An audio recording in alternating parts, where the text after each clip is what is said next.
안녕하세요. 성공예감 이대호입니다.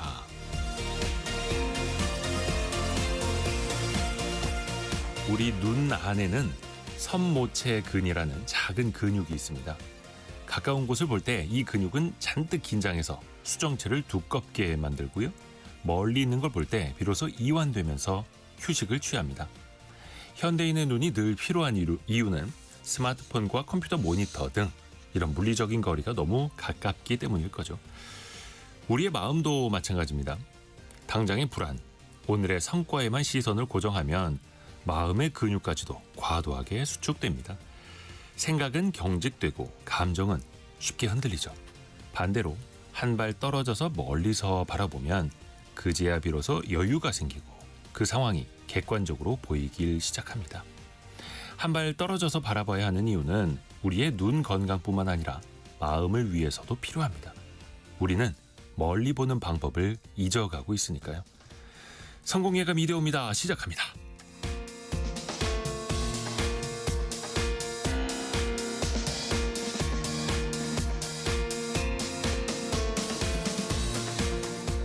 안녕하세요. 이대호입니다. 1월 21일 수요일 아침입니다. 역시나 추운 아침. 오늘 출근길도 엄청 춥죠. 경기도 김포, 의정부, 가평, 파주 등등 북동부 지역, 또 강원도, 충북, 경북 곳곳에 한파경보가 내려져 있고요. 서울 등 또 그 밖의 대부분 지역에는 한파주의보가 발령돼 있습니다. 또 대설주의보까지 내려진 지역이 있는데요. 전라도 서해안 지역, 대표적으로 장성, 무안, 부안 등지가 있고요. 또 제주도에도 대설주의보가 내려져 있으니까요. 특히 안전에 유의하시길 바라겠습니다. 그리고 조금 전에 4092 쓰시는 분이 오늘 대통령 기자회견 있어서 일부만 하겠군요. 퀴즈는 없나요? 보내주셨네요. 와, 눈치 백단이신데? 역시. 여러분 다들 아시죠? 이제 중요한 뉴스가 뜨면 대통령 기자회견하면 KBS 1라디오에서 또 중계를 같이 해드리기 때문에 성공예감 이대호입니다는 오늘 1부까지만 방송이 됩니다. 잠시 후 10시부터 이재명 대통령의 신년 기자회견이 KBS 1TV와 동시에 방송이 되고요. 미리 저는 또 양해 말씀을 좀 구하겠습니다. 그래도 퀴즈는 빠질 수가 없습니다. 경제 상식도 같이 또 키워드리고 선물도 보내드려야죠. 오늘은요. 이것 발전소에 관한 이야기입니다. 정부가 이 발전소 2기 그리고 차세대 소형 원자로 SMR이라고 하는 그거 하나의 건설 여부를 재검토하는데요. 전력 공급 전략 다시 한번 더 생각해 볼 필요가 있다라는 건데요. 대통령도 충분한 의견 수렴 또 공개 토론을 강조하고 있습니다. 이 방식은요. 특정 원소가 쪼개질 때 나오는 그 거대한 에너지를 전기로 바꾸는 구조인데요. 탄소 배출이 적고 안정적으로 전기를 공급할 수 있는데 만에 하나 사고에 대한 위험이나 또 이걸 어느 지역에 설치할 거냐, 그 폐기물은 어떻게 할 거냐 이런 문제가 또 늘 따라붙죠. 흔히 원전이라고도 하는데요. 핵 분열 에너지로 전력을 만드는 이것 발전소 세 글자로 뭐라고 할까요? 그 세 글자를 맞춰주시면 되는데 원전 말고 세 글자로 힌트를 좀 드려야 될까요? 컨닝하지 마시고 자력으로 보내주십시오. 자, 짧은 문자 50원, 긴 문자 100원이 되는 샵 9730, 또 KBS 콩으로 참여해 주시면 되고요. 추첨을 통해서도 선물을 보내드립니다. 오늘 퀴즈 정답은 1부 마무리할 때 알려드릴게요. 또 KBS 콩과 유튜브를 통해서도 언제든지 다시 듣고 다시 보실 수도 있습니다. 성공예감 이대호입니다. 자주 검색하시면 성공이 가까워집니다.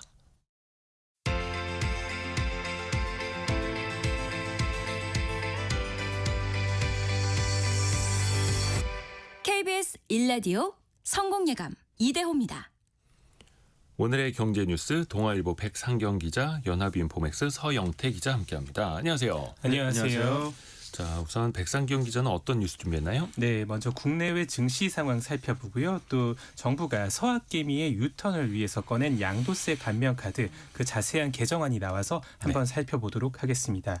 다음으로 서울 아파트 청약 경쟁률이 150대 1을 돌파를 해서 4년 만에 최고치를 찍었다라고 하는데요. 이런 가운데 집 바라보는 좀 가치관들도 양극화하고 있다는 소식까지 전해드리겠습니다. 네, 서영태 기자는요? 네, 프리랜서나 쿠팡, 배달의 민족 이런 곳에서 일하는 플랫폼 노동자를 보호하는 그런 입법이 추진되고요. 또 채무자의 생계비 보장 그리고 카드빚 감소 소식 등 민생 이야기도 준비했습니다. 네, 그러면 일단 백상경 기자가 준비한 소식부터 들어볼게요. 나스닥을 비롯해서 미국 증시가 좀 많이 빠졌어요. 네, 뉴욕 증시가 어제 급락을 좀 했습니다. 네. 3개월 내에 거의 최대 하락폭을 기록을 했습니다.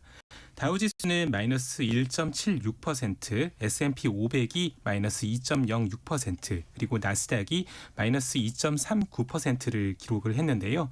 도널드 트럼프 미국 대통령이 그린란드 병합을 위해서 관세를 부과하는 뭐 그런 예고들이 좀 나오면서 네. 여파가 있었습니다. 트럼프 대통령이 지금 그린란드 인수를 반대하는 유럽 8개 동맹국에 대해서 다음 달 1일부터 10%의 추가 관세를 부과하고 협상이 타결이 안 되면 이걸 25%까지 인상을 하겠다라고 밝혔는데요. 땅 달라고요. 네, 그래서 어제는 뭐 100% 할 거다 뭐 이렇게까지 또 얘기를 하면서 시장이 좀 큰 영향을 받았습니다. 필수 소비재를 제외한 모든 업종이 떨어졌고요. 또 시가총액 1조 달러 이상의 거대 기술 기업들 모두 하락세를 겪었습니다. 엔비디아와 테슬라는 4% 넘게 급락을 했고요. 애플과 아마존, 알파벳, 메타도 3% 안팎으로 내렸습니다. 우리 증시도 지금 출발을 하고 있는데요. 지금 코스피가 0.8% 정도 이렇게 떨어지면서 4,840대를 지금 기록을 하고 있고요. 네. 코스닥은 1.7% 정도 떨어지면서 959.54 뭐 이렇게 좀 네. 나오고 있습니다. 코스피는 개장 초보단 그래도 낙폭을 좀 좁히는 모습이 현재까지 나오고 있고 네. 삼성전자, 하이닉스, 현대차, 시총 1, 2, 3위는 강세네요. 밤사이에 나스닥 많이 떨어졌습니다만 샌디스크나 마이크론 비롯해서 반도체 기업들은 좀 강세를 보이는 것들이 있었고요. 다보스 포럼 열리고 있잖아요. 네. 프랑스 마크롱 대통령이 트럼프 대통령한테 만나서 저녁 먹으면서 그린란드에 대해서 좀 평화로운 이야기를 해보자 하니까 그 문자 메시지 다 트럼프 대통령 공개해버리고 마크롱 대통령은 누군가를 깡패에 비유하고 이제 트럼프 대통령이 우리 시간으로 오늘 밤 한 10시 반쯤에 그 연설을 한다고 하는데 또 어떤 이야기 나오는지 좀 지켜봐야겠어요. 그리고 참 오늘이 환율이 1,480원까지 또 가고 있던데 네. 환율 때문에 정부가 서학개미들이 해외 주식 팔고 국내로 돌아와도 이제 유도를 하지 않습니까? 네. 그 좀 세제 개편 이야기가 나왔죠. 네, 돌아오라 서학개미 이렇게 얘기하면서 지금 네. 세제 개편안까지 좀 꺼내드는 모습들인데요.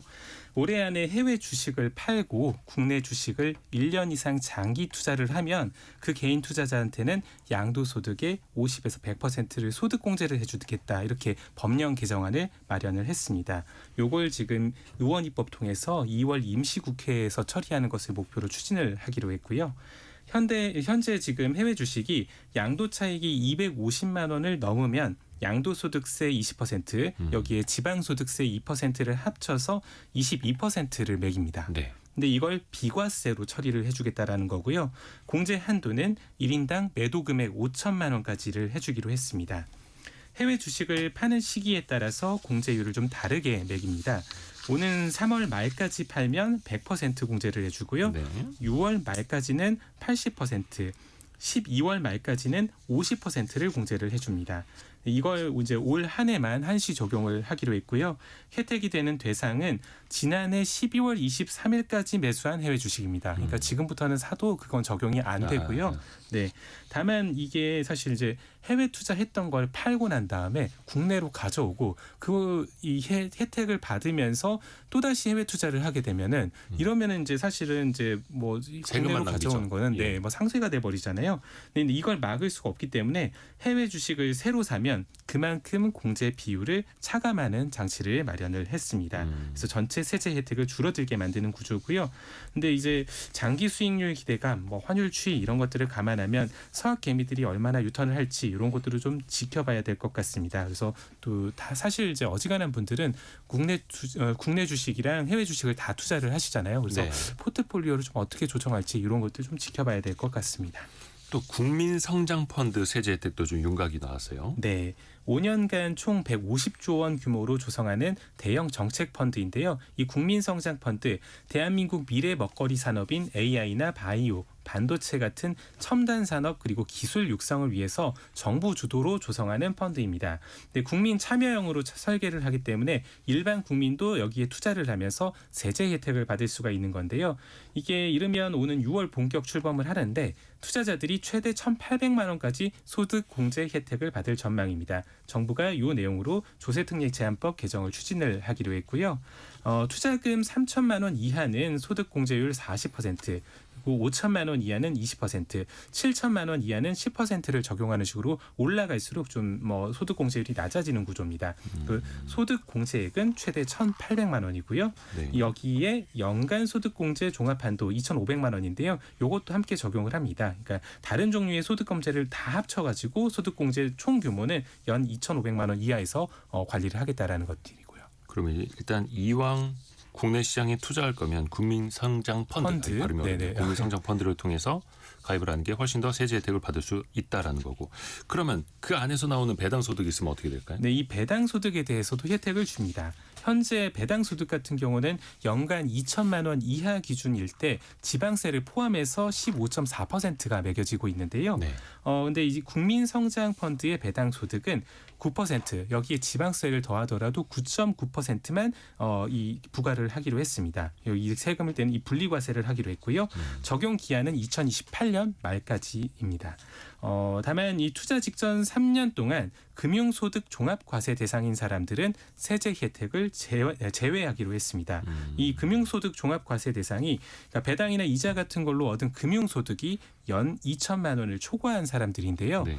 이제 이런 금융적으로 좀 고소득층에게는 세제 혜택을 주지 않겠다라는 취지입니다. 그래서 이걸 놓고 이게 은퇴하신 분들 같은 경우는 그렇죠. 금융소득에 기대는 부분들도 있고 그런 여러 가지 사정들이 있는데 역차별 아니냐 이런 논란들도 함께 제기되고 있습니다. 그러니까 예전에 대통령도 그 대선 국면에서 이야기했듯이 배당으로 노후를 네. 보낼 수 있는 그런 제도 좀 생겨야 되는데 그래서 금융소득 종합과세 대상 그 기준 2천만 원 자체를 좀 높여야 된다 이런 목소리도 나오는 거고요.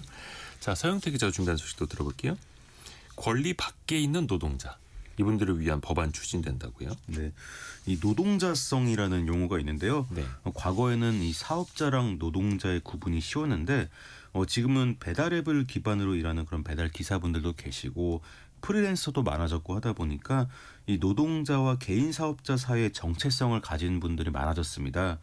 또 이런 정체성의 문제가 법적인 문제로 이어지는데 그렇기 때문에 고용노동부가 어떤 법적인 분쟁에서 노동자성을 추정하는 노동자 추정제 그리고 일하는 사람의 권리에 관한 기본법 이 패키지 법안을 5월 1일 노동절이죠. 노동절을 목표로 추진하고 있습니다. 이 노동자 추정제에 대해서 먼저 설명을 드리자면요. 만약에 프리랜서가 일을 하고 어떤 돈을 받아야 하는 상황에서 임금 체불이 발생을 했다고 하면은 법적인 분쟁을 하게 되는데 이때는 프리랜서가 직접 나는 노동자처럼 일했다, 근로자에 가까웠다고 노동자성을 입증을 해야 합니다. 그런데 앞으로는 노동자가 아니라 사용자가 이 사람은 노동자처럼 일하지 않았고 자영업자 가까웠다라는 걸 입증을 해야 되는 거죠. 이 분쟁의 구조가 근본적으로 바뀌는 건데 원래 이런 법적 공방에 있어서는 증거가 되는 어떤 정보가 그런 정보를 많이 갖고 있는 게 중요한데 네. 이렇게 일하는 사람 입장에서는 그런 정보를 많이 갖고 있기가 어려웠고 하지만 반면 사업주 입장에서는 그런 정보가 많잖아요.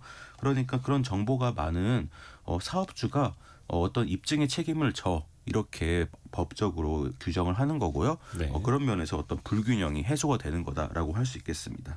그러면 그런 방식으로 적용이 되는 노동자는 몇 명이나 될까요? 이게 상당히 많더라고요. 특수고용 노동자 그리고 플랫폼 종사자를 다 합쳐 보니까 한 2년 전 기준이긴 한데 860만 명입니다. 굉장하네요. 근데 우리나라 인구를 생각하면 굉장히 많은 비중인 거죠. 네. 그래서 보험 설계사, 학습지 교사 이런 특수고용 노동자들 그리고 배달기사 같은 플랫폼 종사자 현재 자영업자로 분류되는데 이런 사람들이 최저임금이나 퇴직금 분쟁에 나설 때 앞으로 좀 유리해질 것 같습니다. 프리랜서처럼 이렇게 애매한 영역에 있던 근로자가 최저임금, 4대 보험 이런 것들을 적용받을 가능성이 높아질 것으로 보입니다. 또 일하는 사람의 권리에 관한 기본법도 제정한다고 앞서 말씀드렸는데요. 네. 이거는 좀 원론적으로 포괄적으로 일하는 사람이란 모든 어떤 보장받을 권리가 있다 이렇게 선언하는 그런 내용에 가까운데 계약 형식이랑 무관하게 만약에 일을 하고 돈을 받았으면은 일하는 사람으로 폭넓게 법적으로 규정이 되고요. 건강하게 일할 권리, 적정한 보수를 받을 권리 등 8가지 기본 권리를 보장받게 됩니다. 그러면 업계나 이 노동자분들의 반응은 어떨까요? 아무래도 플랫폼 사업자들은 좀 직접적으로 플랫폼 종사자와 계약을 체결해야 할 가능성이 높아졌고 네. 이런 게 취지 자체는 나쁘지 않은 취지지만은 사실상 좀 플랫폼 기업한테 너무 책임을 크게 지우는 거 아니냐 이렇게 반발의 목소리도 나오고 있습니다.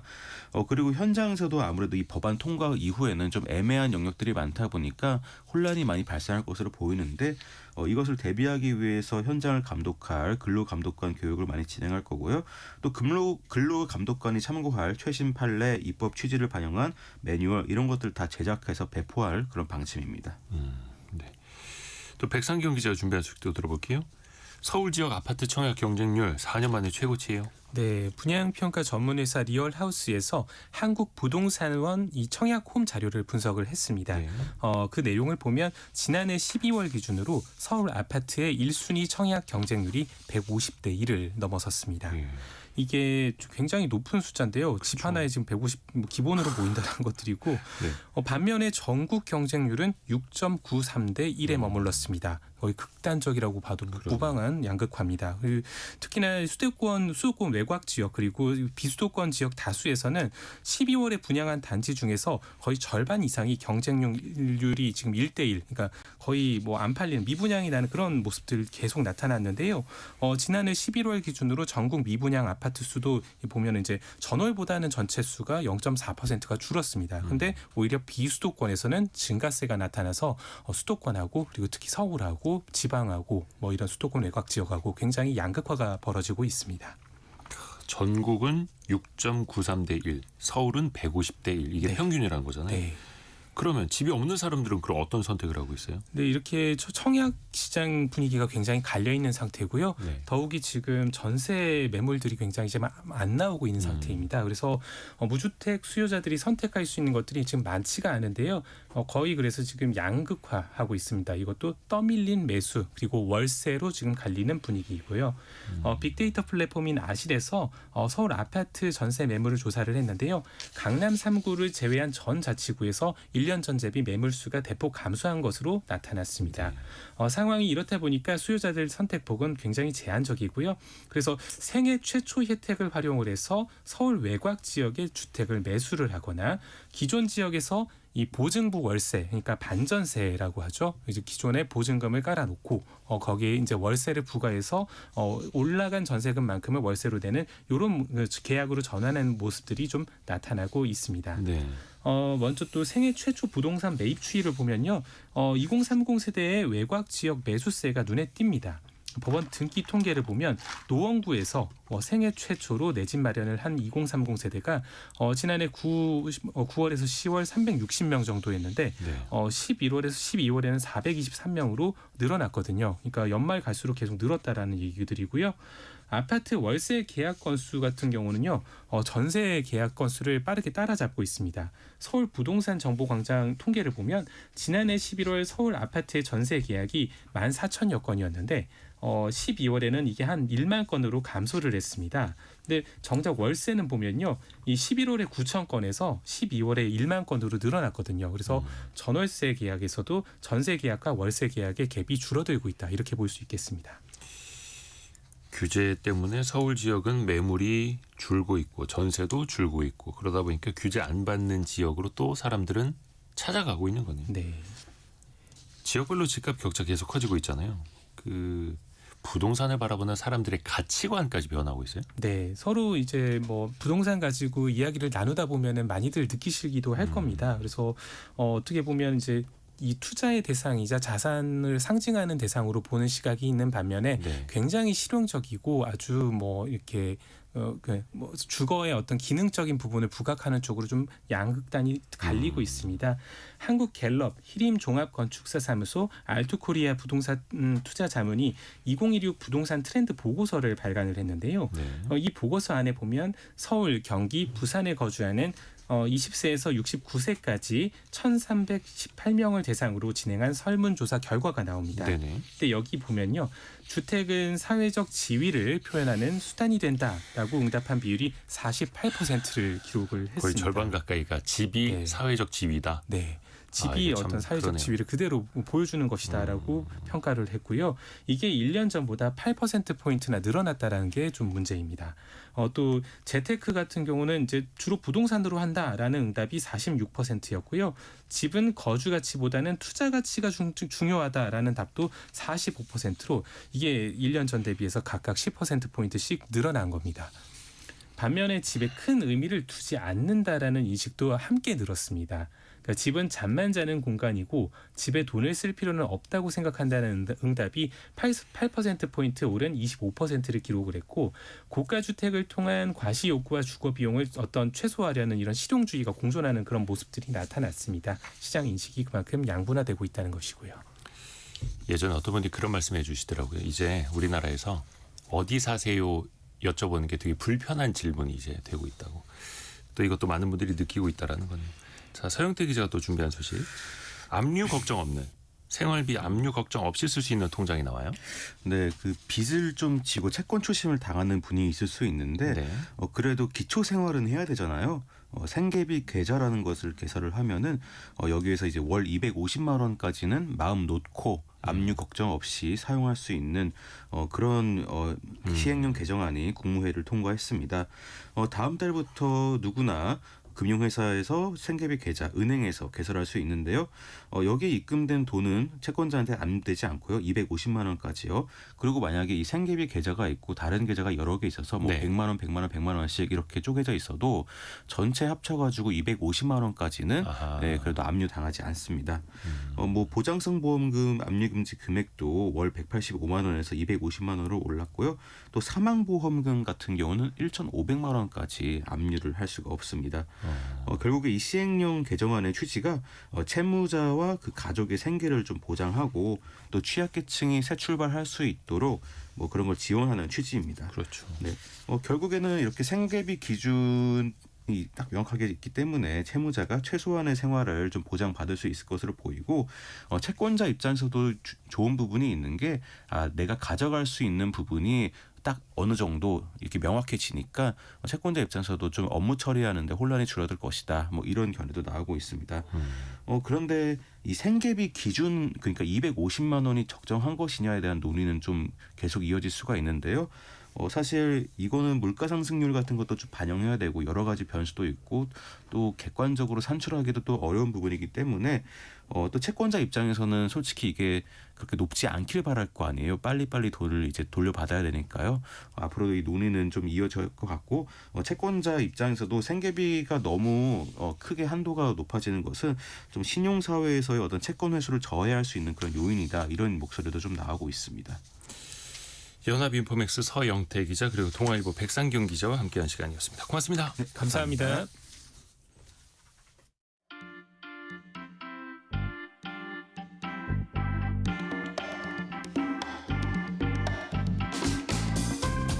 지금 여러분께서는 KBS 일라디오 성공예감 2대호입니다를 듣고 계십니다. 프로그램에 참여하신 청취자 여러분께는 추첨을 통해 아름다운 식탁 창조 주비푸드에서 뿌리 담은 리얼 생와사비를, 쉽고 빠른 판촉물 제작 시너지 기프트에서 고속 충전 마우스패드를, 그리고 성공예감에서 준비한 커피 쿠폰을 보내드립니다. 당첨자는 성공예감 2대호입니다 홈페이지에서 확인하세요.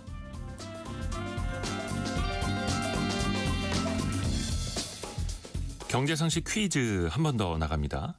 흔히 원전이라고도 부르죠. 핵 분열 에너지로 전력을 만드는 이것 발전소. 이 세 글자를 맞춰주시면 되는데요. 탄소 배출이 적죠. 또 대규모 전력을 안정적으로 생산할 수 있는 그런 장점이 있는데요. 특정 원소가 쪼개질 때 발생하는 에너지를 이용하죠. 최근에는 특히 소형, 모듈형, SMR 개발 경쟁도 치열합니다.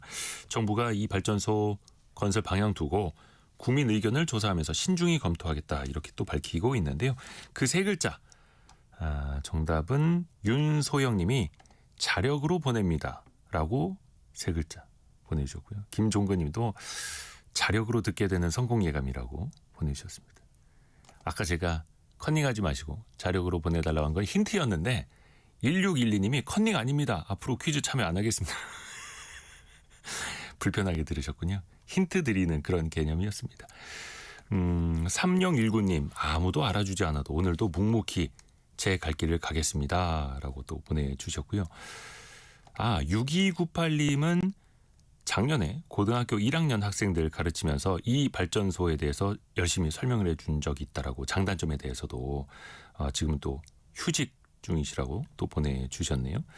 임성택님은 제가 이 분야에서 35년째 일하고 있습니다. 보내주셨고 1147님 고리 여기 2호기 건설에 저도 일조했습니다. 이렇게도 보내주셨네요.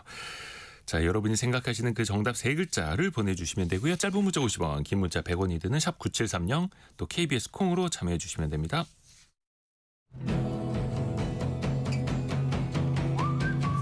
오늘의 움직임에 주목하고 세상의 흐름을 놓치지 않습니다. 여러분의 내일을 응원하며 성공의 열쇠를 함께 찾아갑니다. 성공예감 이대호입니다. 통신사가 해킹당하고 쿠팡에서는 직원이 유출하고 이 개인정보 그 어느 때보다도 민감해진 상황인데요. 그런데 불과 한 30년 전쯤까지만 해도요. 내 이름, 전화번호, 집 주소까지 전 국민이 알던 시절도 있었습니다. 라떼 경제사실에는요. 우리의 개인정보가 어떻게 다뤄져 왔는지 라떼 시절로 한번 같이 돌아가 보시죠. 어피티의 김정인 이사 함께합니다. 안녕하세요. 네, 안녕하세요. 개인정보가 중요하다라는 그 개념이 잡힌 게 이게 얼마 안 됐다고요? 네, 얼마 되지 않았습니다. 사실 이제 1980년대 정도 되면은 지금과는 상당히 다른데요. 개인정보 보안이라는 개념 자체가 없어가지고 당시 기사를 보면 이런 게 나와요. 신용조사업법에 의해 영업하고 있는 신용보증기금이나 한국신용평가 같은 이제 산업체의 이름을 들으면 탐정이나 흥신소하고 구분을 못한다는 기사가 1985년 12월 경향신문에 났을 정도입니다. 그리고 1989년에는요. 1990년부터는 대출금리가 개인에게 차등 적용된다는 기사가 났는데 그전에는 은행 간의 차주의 금융 관련 정보가 또 공유되지 않았다고 합니다.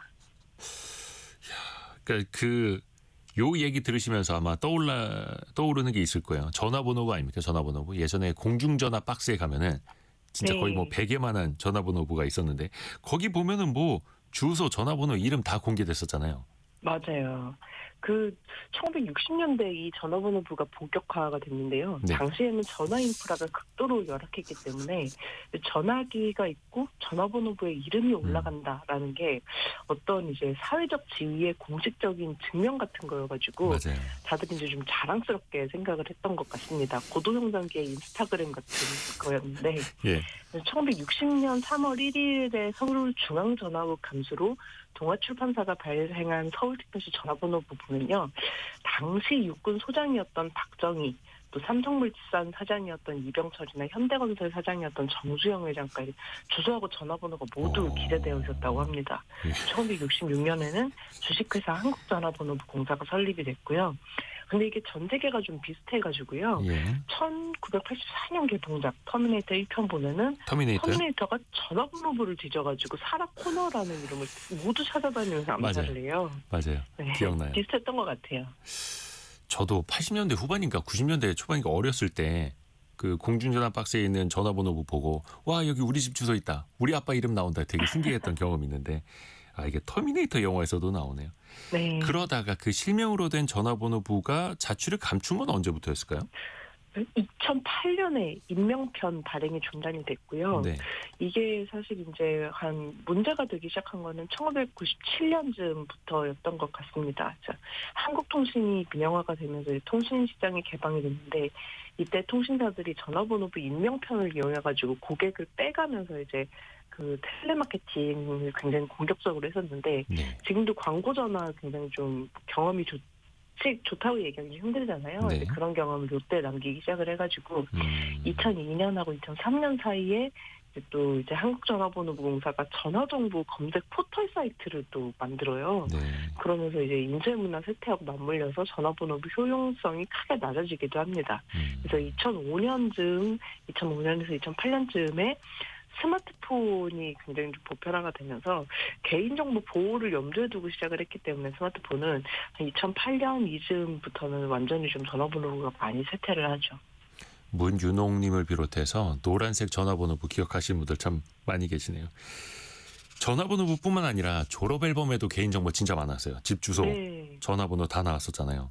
맞아요. 주민등록번호까지 나온 졸업앨범도 있었어요. 주민등록번호까지요. 네네. 이제 1993년에 당시에는 국민학교 졸업한 분의 사연이 좀 유명한데 전교생 400여 명 개인 사진 하단에 주민등록번호가 다 적혀 있는 앨범이 있었습니다. 네. 근데 당시 사연을 보면 교장 선생님이 집 주소하고 집 전화번호는 언제든지 바뀔 수가 있는데 주민등록번호는 절대 바뀌지가 않으니까 만나고 싶은 동창을 찾을 때 주민등록번호를 들고 동사무소에 가면 전화번호하고 주소를 가르쳐준다라는 이유로 그렇게 하셨다고 하는데 실제로 1990년대에는 주민등록번호를 들고 동사무소에 가면 전화번호하고 주소를 알려줬다고 합니다.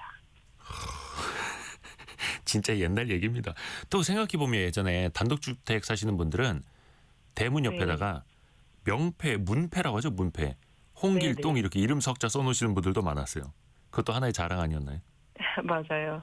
근데 뭐 부부의 이름을 다 걸고 그러면은 굉장히 좀 이제 뭐 자랑스럽게 여기고 네네. 하시고 그랬죠. 근데 뭐 문패뿐만 아니라 그 개인 정보들이 항상 뭐 공공재처럼 다뤄졌어요.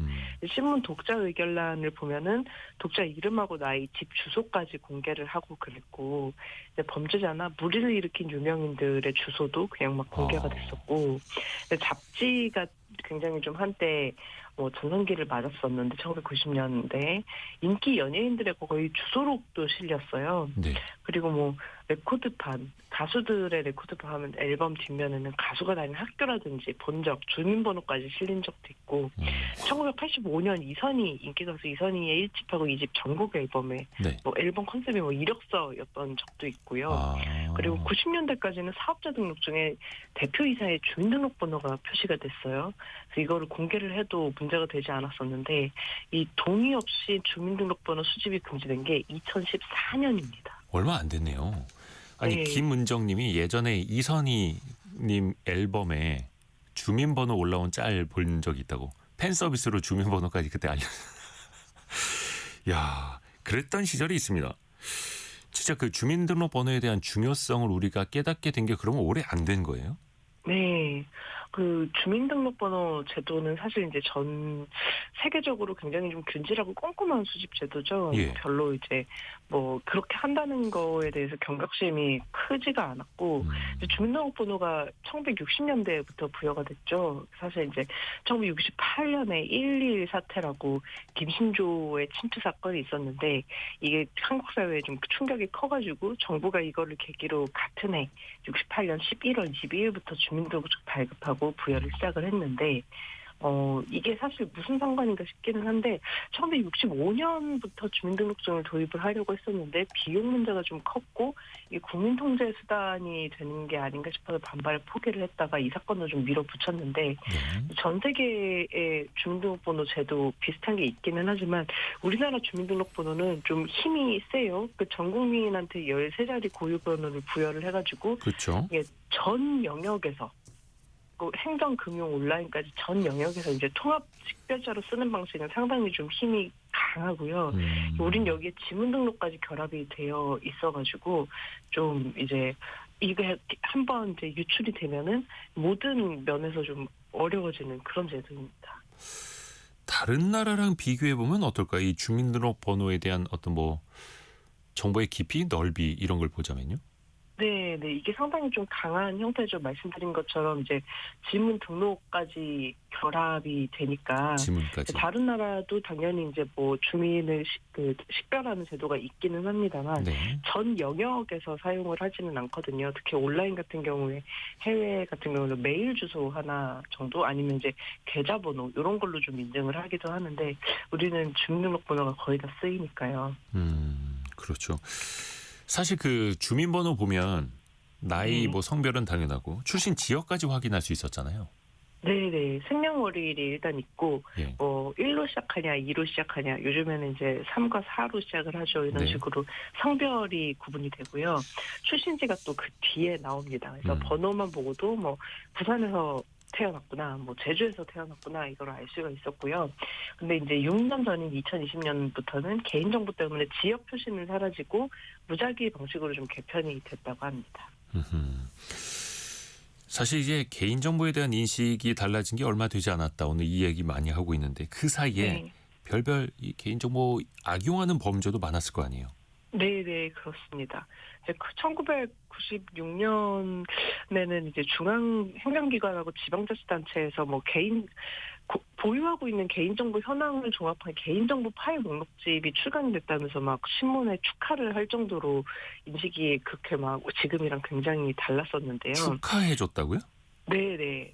총 4,760개 공공기관에서 보유 중인 346개 개인정보 파일 목록을 수록을 하고 있다면서 공공기관 민원실에 전체 배포를 했어요. 그리고 이제 온라인에서도 열람할 수 있도록 했다고. 이제 개인정보를 추천을 모아서? 해주고. 네, 2년마다 증보판 편하겠다고 막 했을 정도인데 이런 정도니까 이제 악용 범죄가 당시에도 있기는 했었는데. 하여간 요건 30년 전이에요. 30년 전. 네.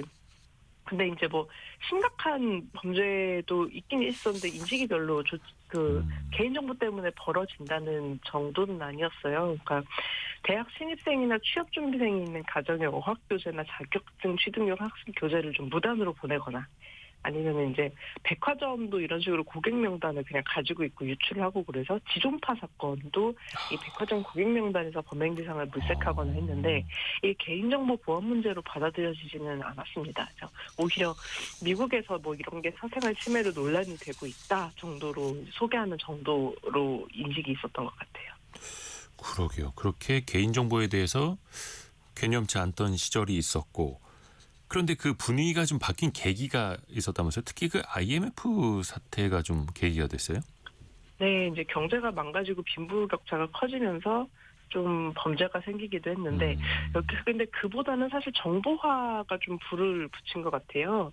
정보화로 인터넷 사용자가 급증을 하면서 해킹이나 바이러스 유포나 인터넷 사기 같은 정보 범죄 카테고리가 좀 생겼는데 2000년대 초반에 이제 뭐 IMF 경제 사기랑 경제 문제랑 이제 결합되면서 뭐가 생기냐면 대포폰 문제. 대포 통장, 대포폰 문제 이런 게 이제 굉장히 심화됐어요. 네.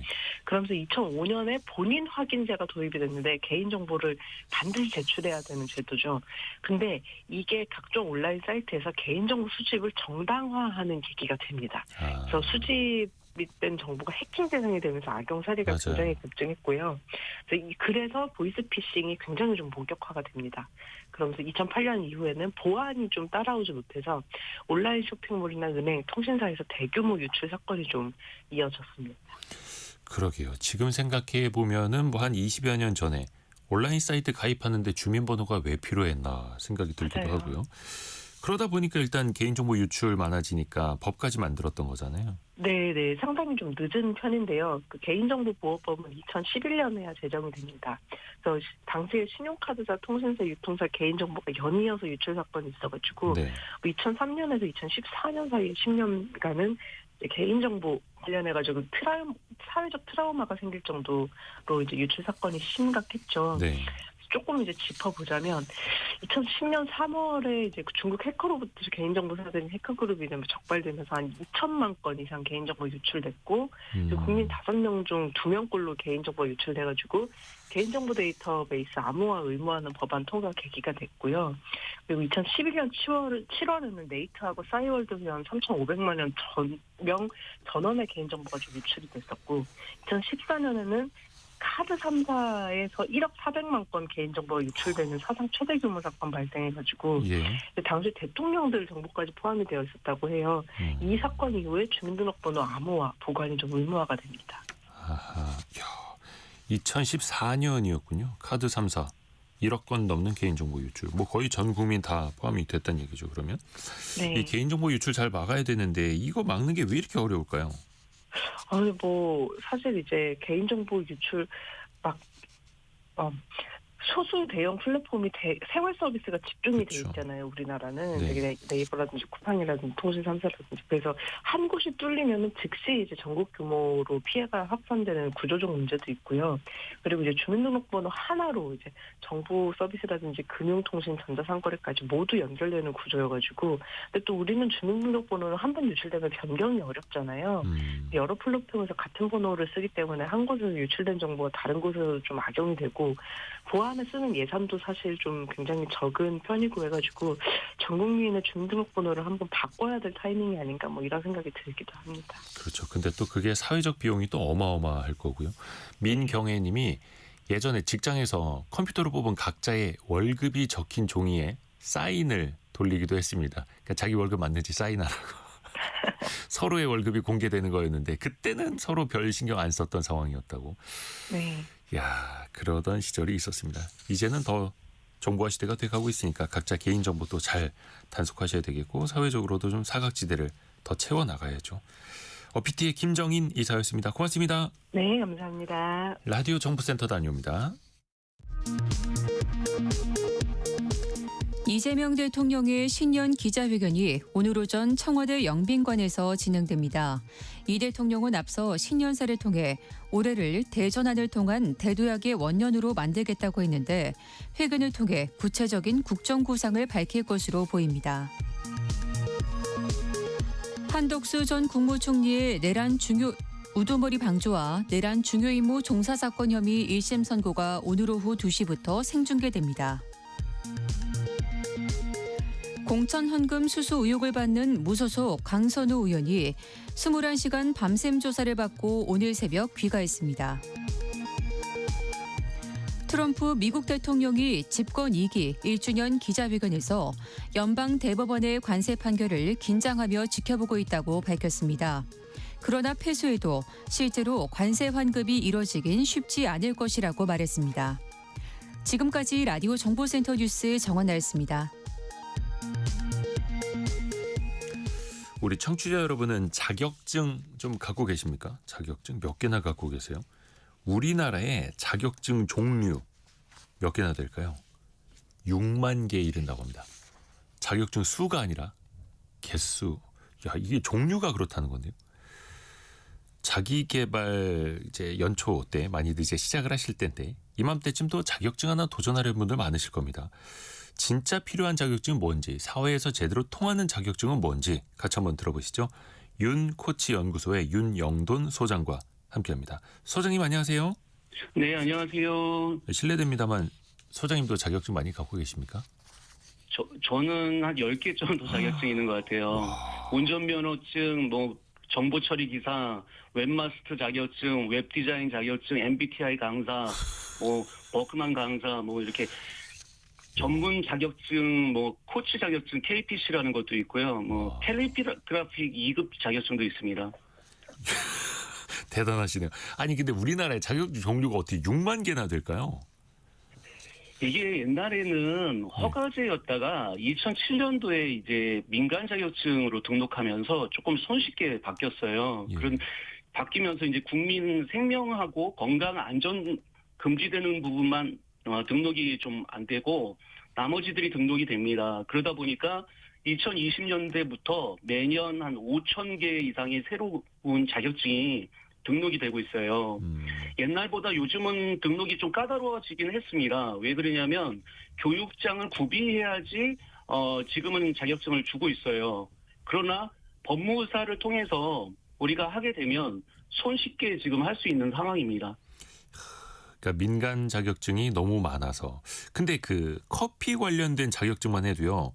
커피 바리스타 당연하고 바리스타 강사, 바리스타 마스터, 바리스타 매니저 비슷한 게 정말 많습니다. 이거는 그냥 우후죽순 쏟아질 수밖에 없는 그런 구조예요? 네, 맞습니다. 이게 왜 그러냐면 어떤 게 트렌드가 핫하다고 하면 수요가 굉장히 몰리기 때문에 그렇습니다. 그러면 따로 광고하지 않아도 네. 수강생을 모집할 수가 있잖아요. 그러다 보니까 이 자격증에 대한 부분이 있는데 그러다 보니까 이 수험생들이 그러니까 어떻게 보면 시험을 딱 봐서 합격하는 것을 발급하더라고요. 그러다 보니까 또 수강료는 무료인데 교재비나 응시료, 자격증 수수료가 또 나가는 구조가 돼요. 그러다 보니까 오히려 무료로 자기는 갔다가 나중에 코가 껴가지고 또 돈을 내는 경우가 많습니다. 아, 그러니까 수강료를 무료로 하는 대신에 교재 사도록 하고 당연히 또 시험 볼 테니까 응시료로 또 이제 장사하고 그 자격증 따는데도 비용 많이 들죠. 민간 자격증 기준으로 총 비용이 30만 원에서 한 100만 원 선이라고 봐야 돼요. 이 비용의 구조가 한 세 가지로 나눠지는데요. 네네. 첫째가 수강료 같은 경우가 20만 원에서 한 60만 원 정도 받습니다. 그리고 시험 응시도가 3만 원에서 한 10만 원 정도 하고요. 예. 자격증 발급 수수료만 한 5만 원에서 15만 원 내요. 그러니까 총 하면 이게 어떻게 보면 굉장히 많이 나가는 거죠. 처음에 조금씩 내다가 나중에는 막 100만 원씩 그렇게 내는 경우도 있습니다. 박영은 님이 민간 자격증 다 응시료 받는 사업이라고. 맞습니다. 이거 민간에서 사실은 또 사업적으로 하는 것들이 많은 거고.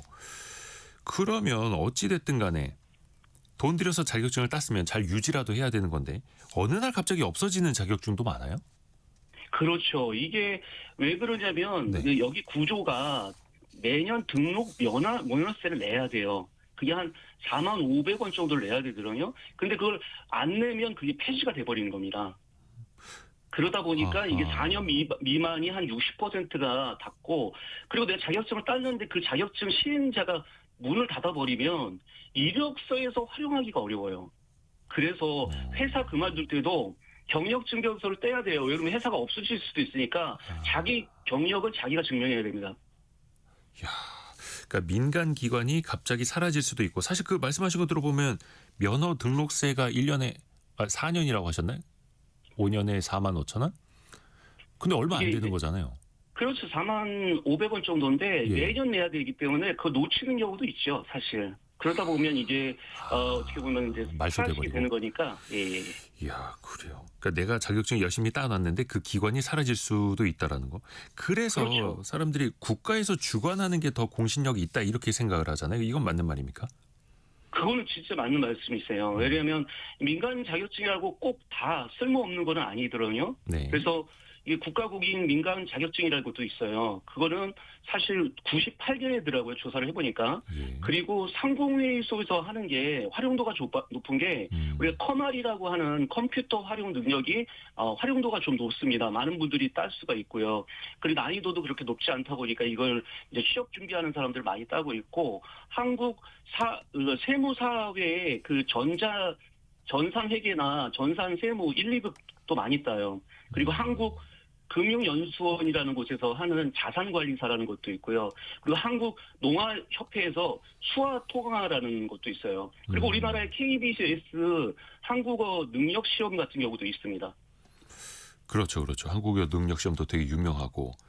근데 국가에서 공인해주는 민간 자격증, 공신력은 당연히 있겠으나 그러면 어떻게 좀 합격하기 더 어려울까요? 어때요? 이게 이제 아무래도 공인 민간 자격증 합격률은 43% 정도 되고요. 네. 그 등록 민간 자격증은 69% 정도가 돼요. 그러다 보니까 이론은 있지만 이게 실기가 없는 경우도 있기 때문에 준비하실 때 반드시 실기가 있는지 그 실기가 있으면 합격이 좀 어려운 편이라 나중에 쓸모가 있습니다. 그렇죠. 또 실제 내가 몸을 움직여야 되는 거, 뭔가 해야 하는 것들은 실기도 또 봐야 되니까요.